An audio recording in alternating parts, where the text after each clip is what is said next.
Welcome, everybody, to Cup with Gup on this Tuesday, January 25th, 2022.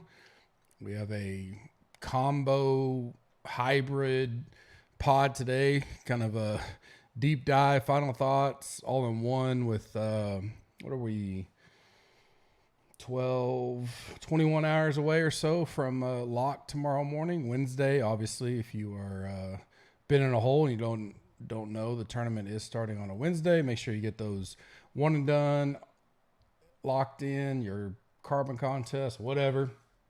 Go ahead and do it. You'll have time to tinker in the morning if you get busy tonight. But we'll try to take everything we've been digesting over the last 24 hours and get to this pod, and then I'll get my final rankings and articles out the rest of the afternoon and into the early evening. Want to join us, use the code CUP, get 20% off any package, includes a 7-day risk-free trial. Come check out all the tools, all the lineup optimizer, the green machine. We got UFC right now, NASCAR around the corner, golf obviously almost daily, 4 days a week. And then NBA as well. Two more football weekends. We'll get NFC AFC Championship game on Sunday. I'll have my 2-game article out for that, and then we'll have the Super Bowl in 2 weeks, which will always be that's always a fun showdown to try to break down. That will surely have huge pots as well. Listener League is in the description. Let's get that filled up. I know it's a short week, so don't forget. Hop in there right now while you're thinking about it. Rate and review us on iTunes. That'll get you into the diamond reward level I'm giving away through DraftKings. And then subscribe and like our YouTube channel. In the comments of this video, tell me your favorite play in the 9K range this week. I think there's a lot of early still. I say early, we only have a short week, but I do think the 9K could get peppered pretty decently. I think we'll have Rom definitely the top up there in the 10K. And then I think there'll be sprinkles, and then some will either come down to pair Rom with one of those 9K, or you may see some guys just go, all right, I'm not going to play Rom, so I'm going to put 2 of these 9K or something like that. I could definitely see that happening as well. So tell me your favorite play in the 9K range. That'll get you into the drawing every time you leave a comment. Up until I'm going to do it Super Bowl weekend. I got to kind of see the schedule, find the best way to do it. But that's when I will pull the winner out of all the entries and get that taken care of. Underdog, link is in the description. Use the code GUP.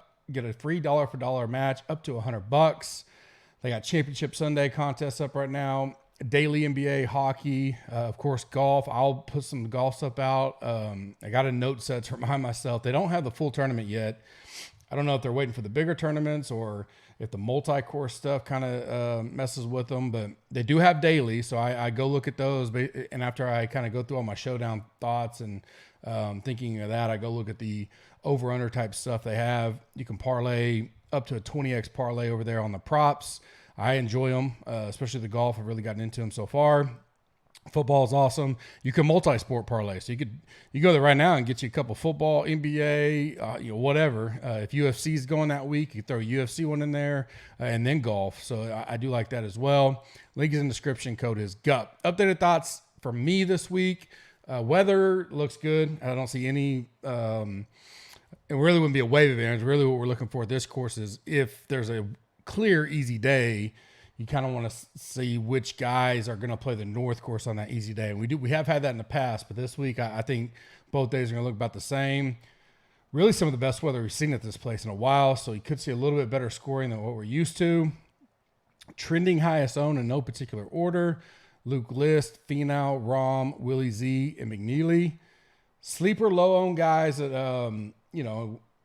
most of these are 2-3 percenters that kind of caught my eye.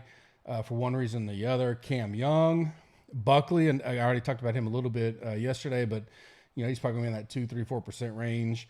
I'm going to bounce back on him after the miscut last week. Hoffman, I've heard his name mentioned a few times, but I still think he probably comes in at that 6-7 range, maybe 5 to 7%, somewhere in there. Which at that price, that's not horrible. Kind of a roller coaster here. He's had that top 10 2 years ago, 2 miscuts. And then, 43rd, 54th, and 35 outside of that. We haven't seen him in a while, so I can see why he's low, but I think he's worth taking a look at. Woodland, Again, didn't expect him to be high owned. He'll be in that 5 to 7% range. Talked about him yesterday. He's a guy that, if we believe that he is as healthy as he's been in a while, shook the rust off last week, get things going, coming to a place he loves and has done well. 5 out of 6 made cuts here, including an 18th, a 20th, a 12th, and a 9th. So Woodland's a guy that I got my eye on. And then Pendrith, big hitter out of Canada.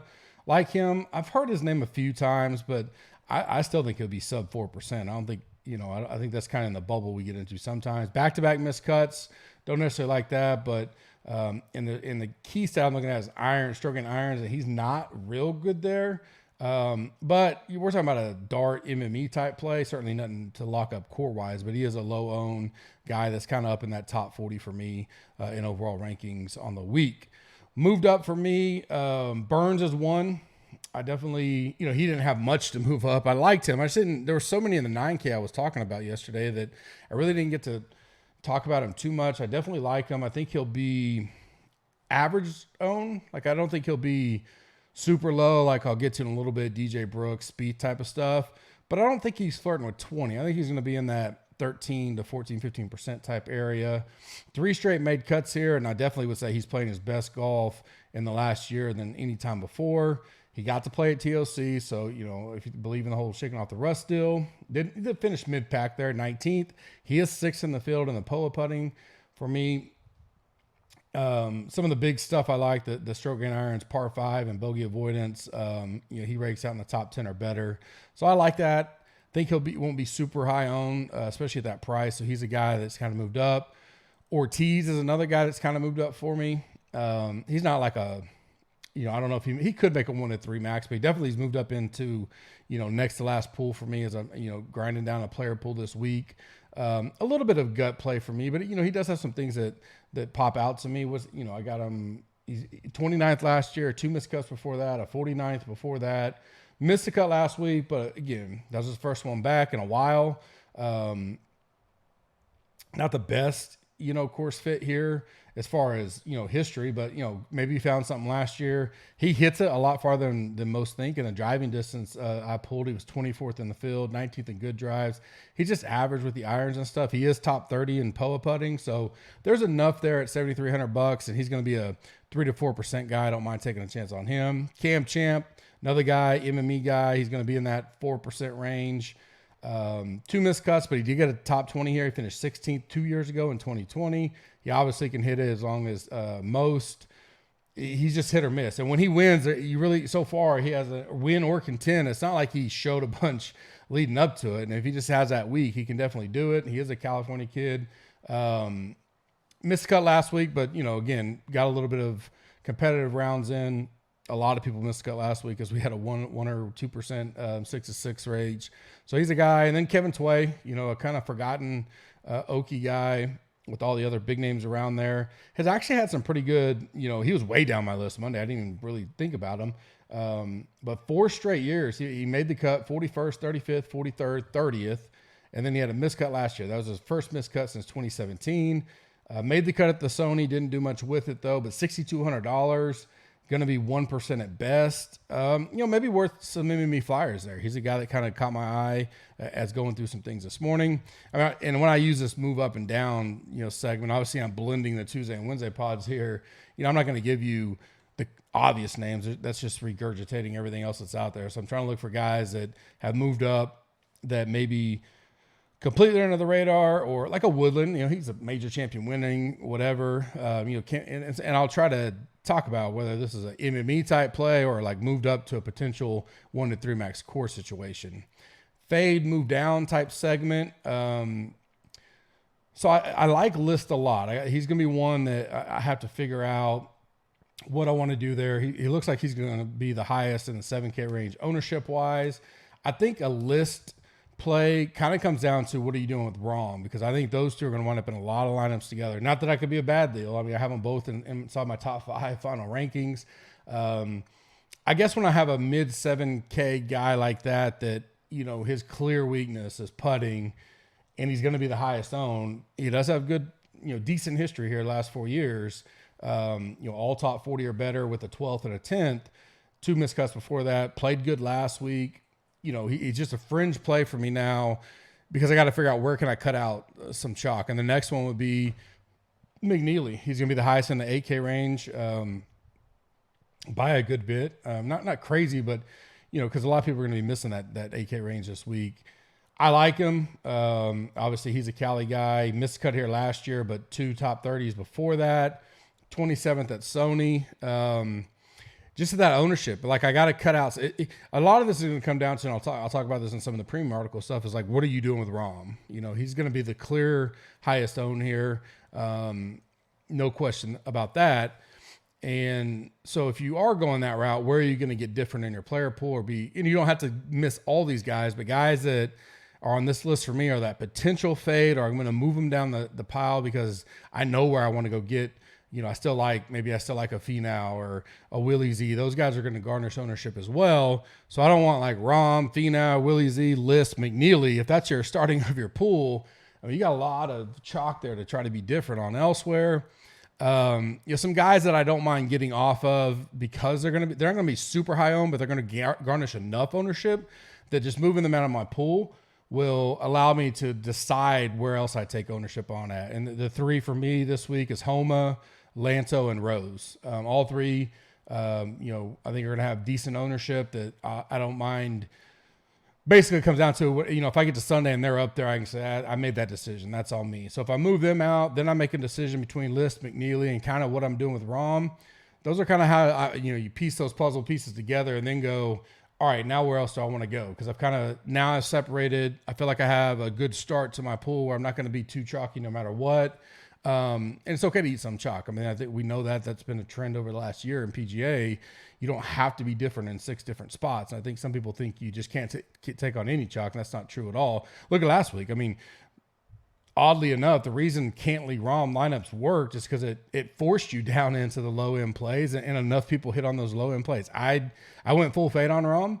It was risky. It worked. I did well, but there were still a ton of Rom lineups that did well because he finished top 15, right? So you don't have to be that contrarian all the time, and especially the knowledge of what contest you're playing. We talk about this all the time, especially on E9. What contests are you in? What leverage do you need? Are you under leveraged from the go? Meaning, are you playing in the $20 this week and you're putting 20 lineups in against guys putting 150? You could have 100% ROM and you're not going to have the amount of ROM that those guys have. You can have 20 of them. Those guys could have 75 to 90. So understanding what contest you're in and how to play and leverage it is definitely a big deal as well. Something we're trying to focus on over with the premium stuff and the E9 for sure. Names that pop, I said F the stats last week. Some people kind of like that. So these are guys I just like. They're not going to be high up on my model or rankings, or could be recent forms way off. Or form's good, but the stats just didn't work out this week. 3 of them for me, Wolf, Cam Davis, and Thigali. Those are 3 that I like. That aren't, they're not anywhere near the top of my models for one reason or another, but I still like them this week. Leverage plays pretty easy this week. DJ, Brooks, Spieth, all going to be probably all under 10%, to be honest with you. So if you want to take, those are higher price guys. Bryson's probably going to flirt with that 10 or 11. So he's going to be in that mix. That could be a good leverage play as well. Monkey Knife Fight plays for me. Link is in the description. It's GUPS to get their free dollar for dollar match up to $100.